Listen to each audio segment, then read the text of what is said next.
சுவாமியுடைய நெறைய நிகழ்ச்சிகள் வந்து சிவகாசி நாடார் லாட்ஜ்ல நடந்திருக்கு. சிவகாசி நாடார் லாட்ஜுக்கும் சுவாமிக்கும் என்ன சம்பந்தம் இருக்குங்கய்யா?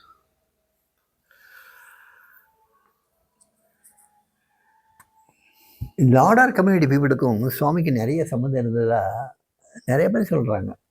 அது ஓரளவுக்கு உண்மையே இருக்குது.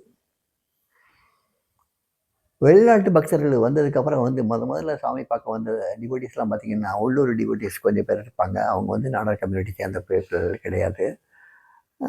நாடார் கம்யூனிட்டி பீப்புள் அதுக்கப்புறம் வர்றாங்கன்னா, வந்தவங்க ரொம்ப வேகமாக வர்றாங்க. நாடார் கம்யூனிட்டி பீப்புள் செய்யக்கூடிய வேலைகள் பார்த்திங்கன்னா, நிறைய வேலைகள் பார்த்துருக்காங்க. அவங்க தான் சாமிக்கு வீடு வாங்கி கொடுத்தது.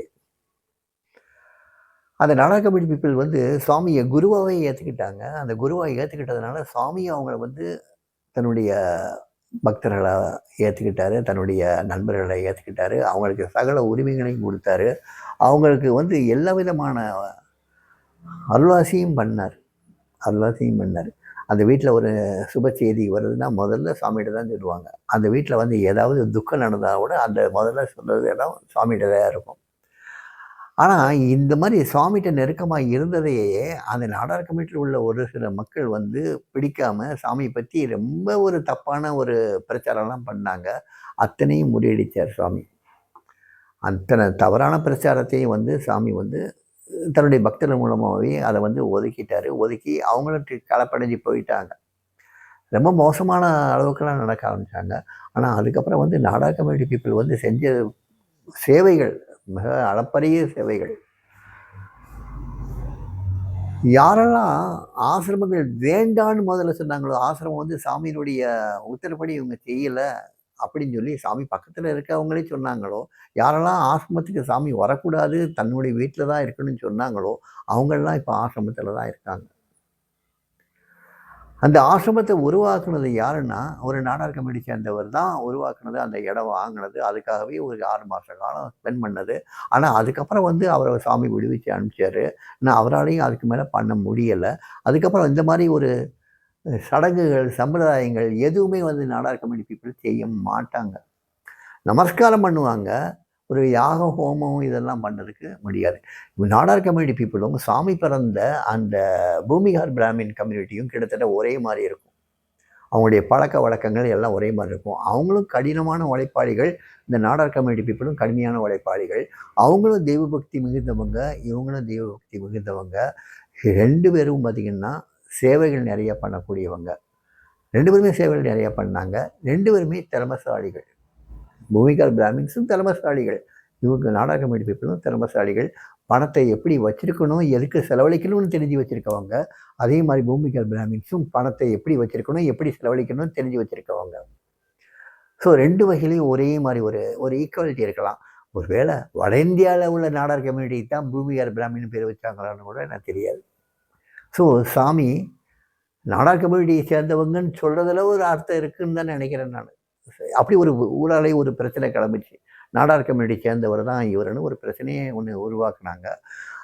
சுவாமி இதெல்லாம் கண்டுக்கவே இல்லை. ஏன்னா அந்த கம்யூனிட்டி, இந்த ஜாதி, மதம் இதெல்லாம் அவருக்கு சாமிக்கு இதை பேசுகிறதே இல்லை. இது பேசக்கூடிய ஒரு விஷயமாகவும் அவர் கருதுனதும் கிடையாது.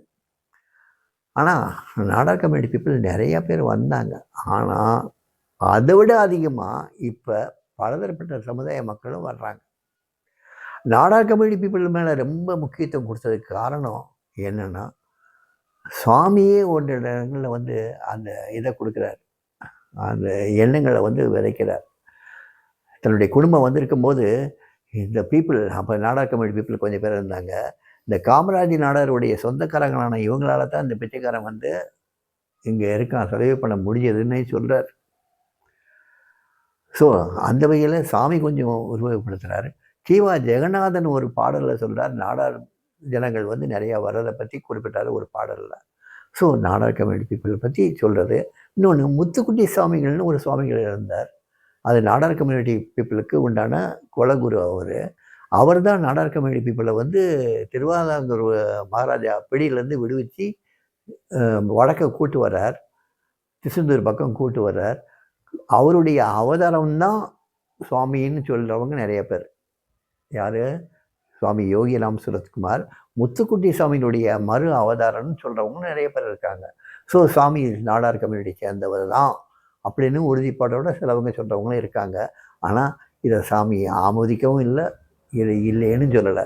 ஏன்னா சாமி எல்லா இடத்துலையும் நீக்கமறை இருக்கக்கூடிய தன்னுடைய ஆண்டவனை பிரிக்கிறது இல்லை. உண்மையா தெரியாது, உண்மை இல்லையா தெரியாது. எங்கள் அப்பாவுக்கு தான் தெரியும். எவ்வளோ அழகான பதில் அது. எனக்கு தெரியாது, ஆனால் அப்பாவுக்கு எல்லாம் தெரியும். இதுக்கு ஒரு சிரிப்பு தான். அதனால் நாடார் கம்யூனிட்டி பீப்புளும் வந்தாங்க. இன்றைக்கி அதுக்கு தகுந்தபடி மற்ற சமுதாய பீப்புளும் வந்தாங்க. ஆனால் நாடார் கம்யூனிட்டி பீப்புள் பண்ணக்கூடிய அந்த சேவைகள் எல்லாமே பிள்ளையார் சொல்லி போட்டது அவங்கள தான் இருப்பாங்க. ஒரு வீட்டுக்கு பிள்ளையார் சொல்லி போட்டது அவங்க தான். ஒரு ஆசிரமத்துக்கு பிள்ளையார் சொல்லி போட்டது அவங்க தான். இந்த வகையில் அவங்க முக்கியமானவங்க. அந்த முக்கியத்துவத்தை மறைக்கணுங்கிறதுக்காக இன்றைக்கி மற்ற சமுதாயத்தவங்க, பர்டிகுலராக பிராமண சமுதாயத்தை சேர்ந்தவங்க நிறைய பேர் அதை கங்கணம் கட்டிட்டு அந்த இதை எரேஸ் பண்ணணும்னு நினைக்கிறாங்க. அதை சுவாமி தடுத்தார்.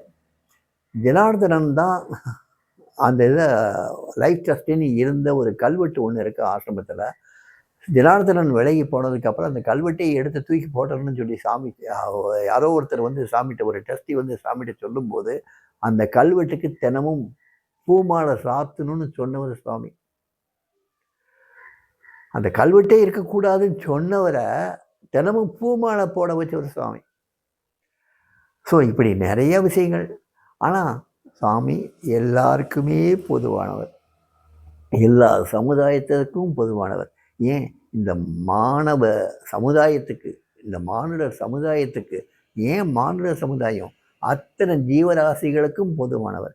ஒரு எலிக்கும் அவர் சொந்தக்காரர் தான். ஏன்னா எலி அவர் மேலேயே பாஞ்சி விளையாடிட்டு இருக்கும். ஒரு தேளுக்கும் அவர் சொந்தக்காரர் தான். ஒரு பூனைக்கும் அவர் சொந்தக்காரர் தான். ஒரு நாய்க்கும் அவர் சொந்தக்காரர் தான்.